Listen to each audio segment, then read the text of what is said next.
Hello students, good afternoon to one and all. Myself Assistant Professor K.C. Anjana from Department of Electrical and Electronics Engineering from CCAP Institute of Engineering and Technology, Vijaypura. So in today's session, we'll discuss it on one more important topic of the Module 4 in the design of a three-phase induction motor. So this is very important bit. It is the choice of length of air gap in a induction motors. Okay, let me start with the session. Okay, see here. So before proceeding to this one, the construction overview of this induction motor, will have a glance about this one. So this is the construction overview of a induction motor. It is there. So usually what are the parts it is having? The stator slots are there here and the rotor slots are there here. And the stator it is also provided with the laminations, and even rotor it is also provided with the laminations to reduce what eddy current losses here. So this will be the shaft here and this will be the air gap. So see here, so this particularly about the air gap, the choosing of this air gap, how it is going to be affect the performance of an induction motor, that we are going to study now. Okay, so basically the induction motor which has having the stator as well as the rotor as its a major parts it is there. So this is the stator slots, means here the stator conductors will be there. Here it is the rotor slots. Here in this rotor slots, rotor conductors will be there. Is it right? So all of you are familiar with this induction motor which is having the stator as well as the rotor as its major parts. The stator, it is nothing but the stationary part of the rotor, stationary part of the machine, and the rotor, it is nothing but the rotating part of this machine itself. Is it right? So one more thing, it is usually the stator, the stator of a motor which will be having the overlapping coils. So this will be having overlapping coils. So that coils are going to be physically placed at 120-degree electrical apart here. So next what will happen when the stator it is going to be connected to the three-phase supply source. Okay, because three-phase induction motor we are studying now, when the stator it is provided with the three-phase supply source, then what will happen, due to when we give the supply to the stator, the rotating magnetic field of a constant magnitude it is going to be produces. So due to this magnetic field, what will happen, there is a flux it is going to be produced in the stator part. So that flux it is going to be called it as what? A stator flux it is.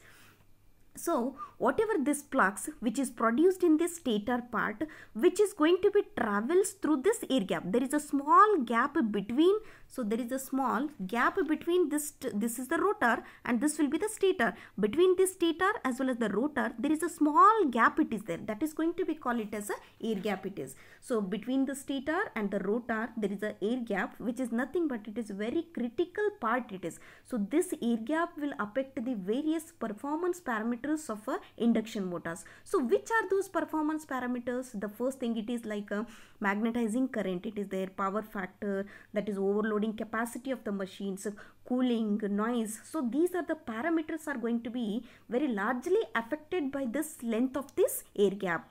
Keep it in a mind where the air gap will be there between the stator as well as the rotor. There is a critical part. So there is a small gap it is there. This is very critical part of this machine. It is getting my point.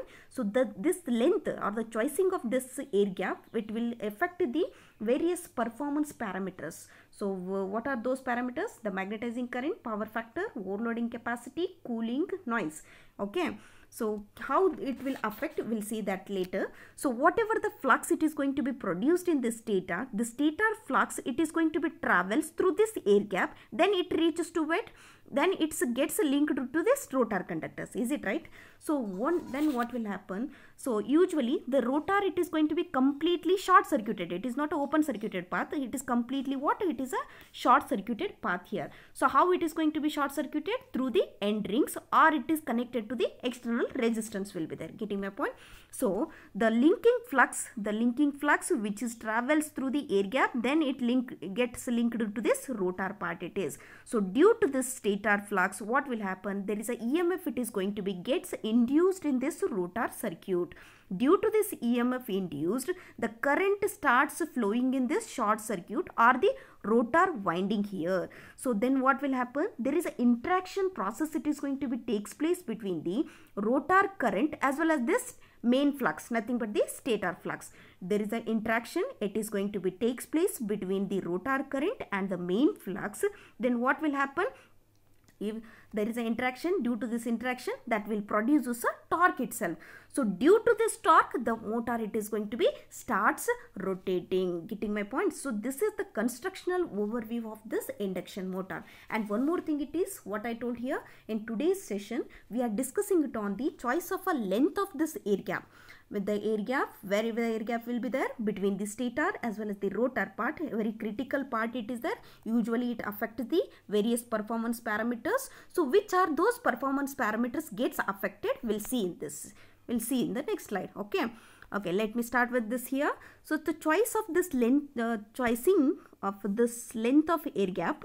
So see here, the length of air gap in an induction motor, so that is going to be considered, it is going to be decided by considering these following parameters. The first one, which one it is there? That is power factor, magnetizing current and the power factor. The first point it is. And the second factor it is overloading capacity, and the third one it is pulsation loss, and fourth one it is unbalanced magnetic field, and fifth one it is cooling, and sixth one will be noise here. So these are the various performance parameters, how these parameters are going to be gets affected by the length of air gap. So let me see how. The first point it is which one? That is power factor.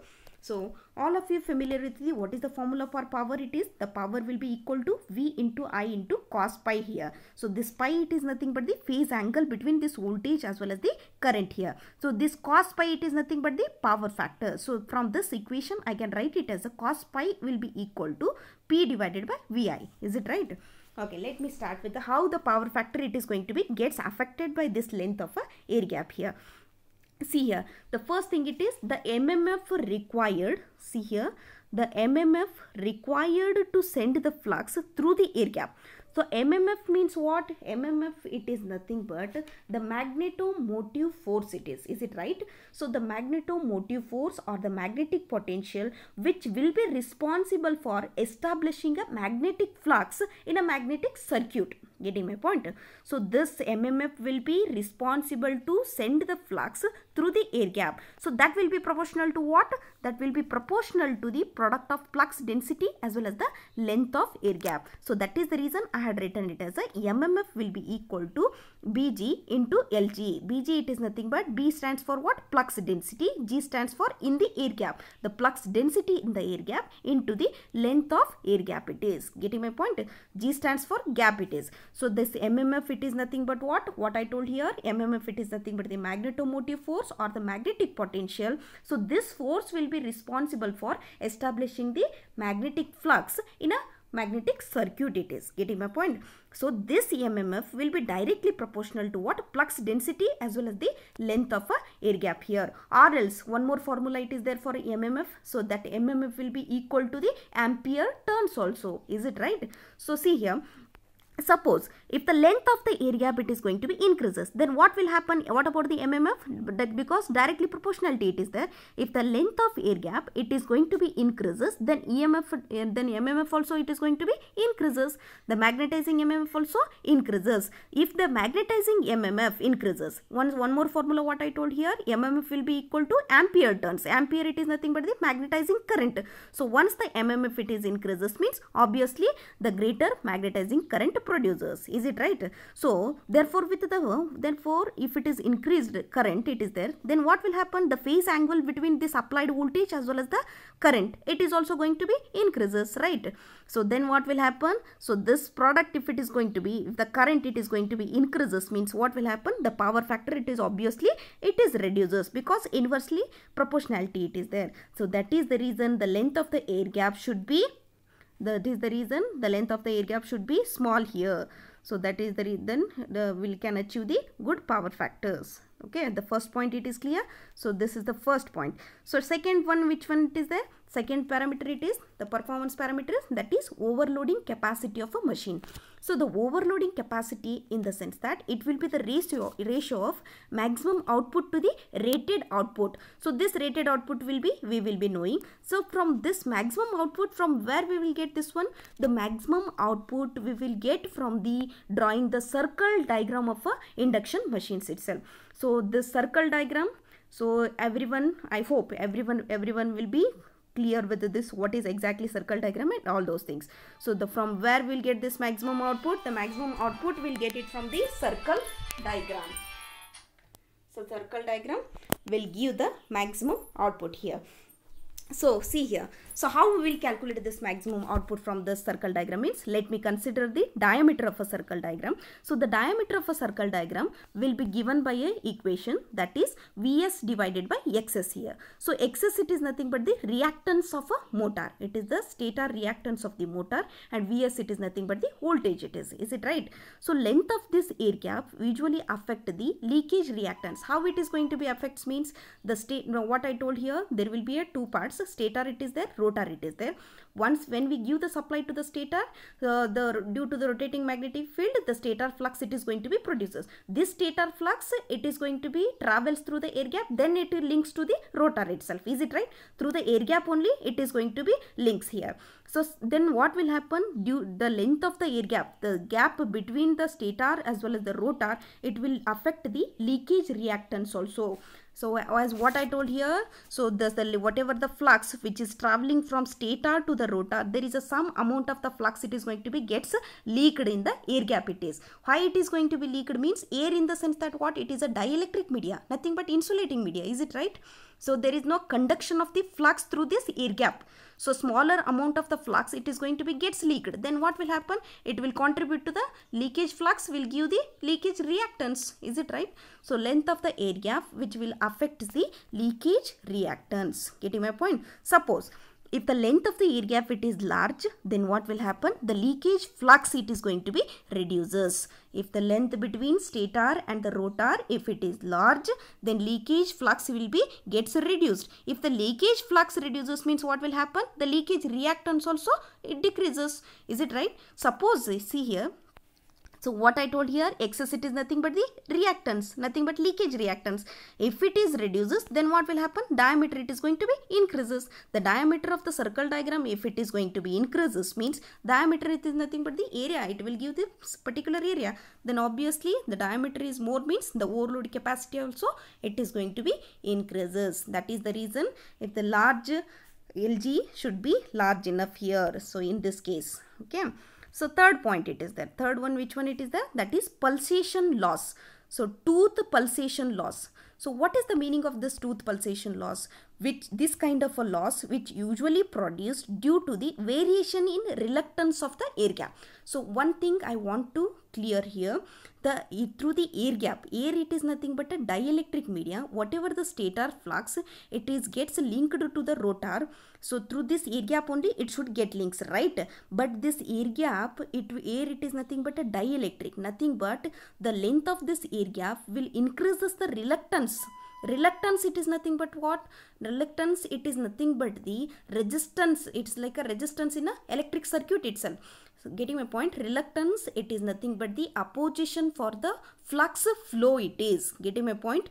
So this kind of due to this reluctance of the air gap, the tooth pulsation losses are going to be increases. That is the reason the pulsation losses are going to be, when the pulsation loss will get reduced in the sense that with the larger air gaps. There should be a large air gap between this stator as well as the rotor, then only pulsation losses are going to be gets reduces.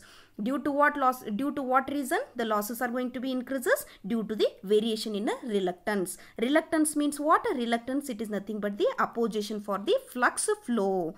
Getting my point? Where? In the air gap. Getting my point? If the length of the air gap it is going to be large in the sense that there will be a not much variation in the reluctance of the flux.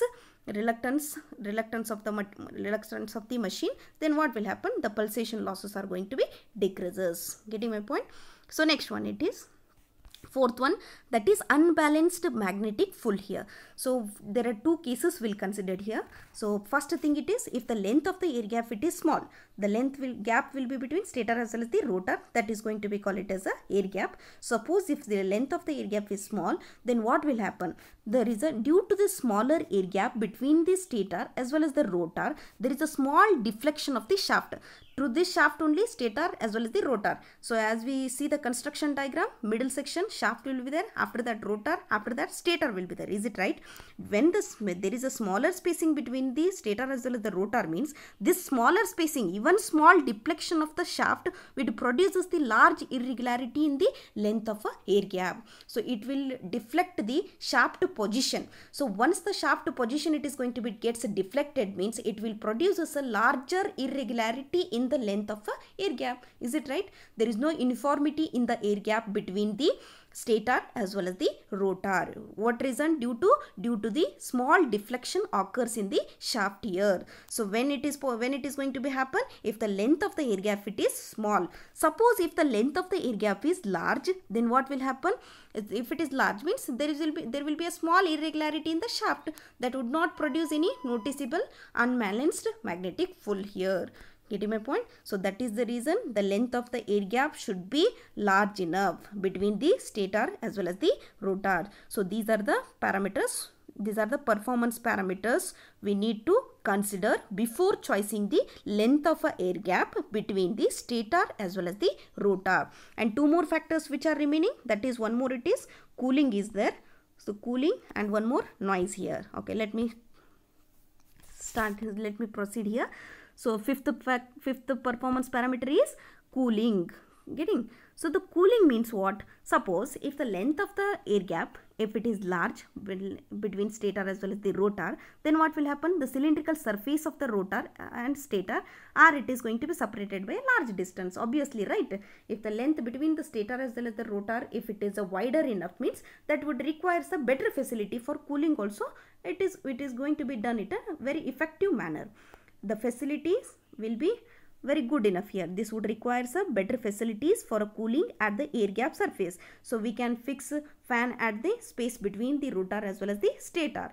When it is possible, length of the air gap it is large enough, because there will be a availability of the wider space between, larger distance between rotor as well as the stator, so that we can fix fan in between the stator as well as the rotor. This will increases the effectiveness of a cooling. Getting my point? So one more thing, it is noise. So when the noise it is going to be produces, noise it is mainly due to the variation of reluctance of the path of a leakage flux here. So the flux, which is the stator flux, when it is going to be passed through the air gap, then it is going to be linked to the rotor. Is it right? So due to this, the leakage flux path will be like in a zigzag manner itself. So why it will be in a zigzag manner means due to the variation of reluctance. So getting my point? So it is necessary to make the zigzag leakage flux as small as possible. So this can be done by what? By increasing the length of a air gap. It is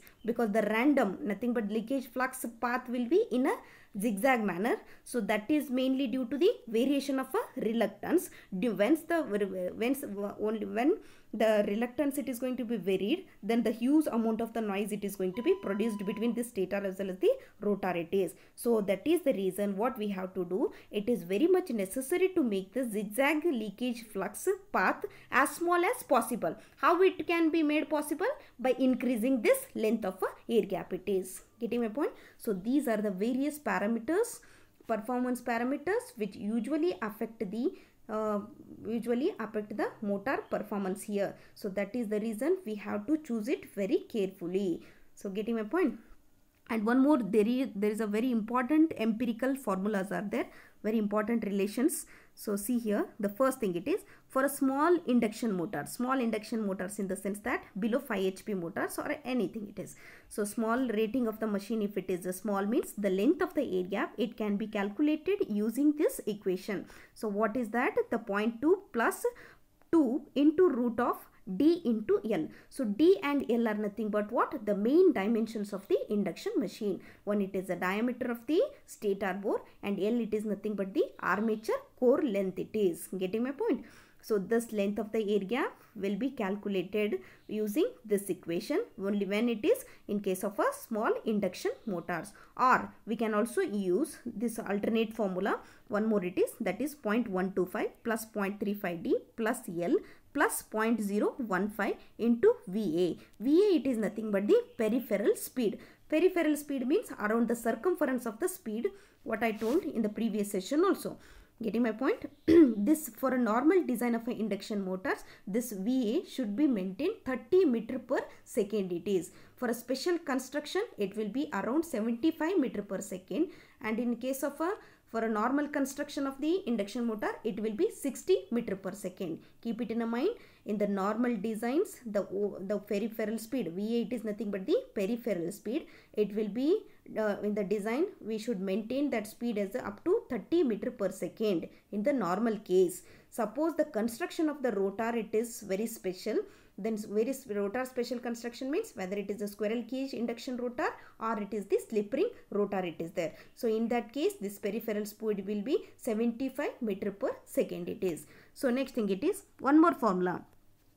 So this is these two formulas for what? For a smaller induction motors, and third one, it is for the general use it is. So this will be given by what? Suppose if the length of the armature core if they have not given, only diameter if they have mentioned in the problem means, so we can calculate the length of the air gap by this equation. So how we'll write this one? So LG will be equal to 0.2 plus D. So in the unit mm it is. Getting? So next thing, it is for the machines with the journal bearings. The bearings are of the journal kind. So in that case, the LG will be calculated, will be 1.6 into root D minus 0.25. That is also going to be expressed in a millimeter it is. Getting my point? So these are the empirical formulas. 4 formulas are very important while solving the problems. So keep it in mind. So these things only I had expressed here. D and L are nothing but the main dimensions, diameter of the stator bore, and L, it is nothing but the length of armature core, and VA, it is nothing but the peripheral speed, and it is going to be expressed in meter per second it is. I hope this bit it is clear to all of you. So this is very important question, the choice of a length of a air gap. For 6 marks they will ask in the question. Just you concentrate on this bit. Okay, I hope this is clear to all of you. Thank you.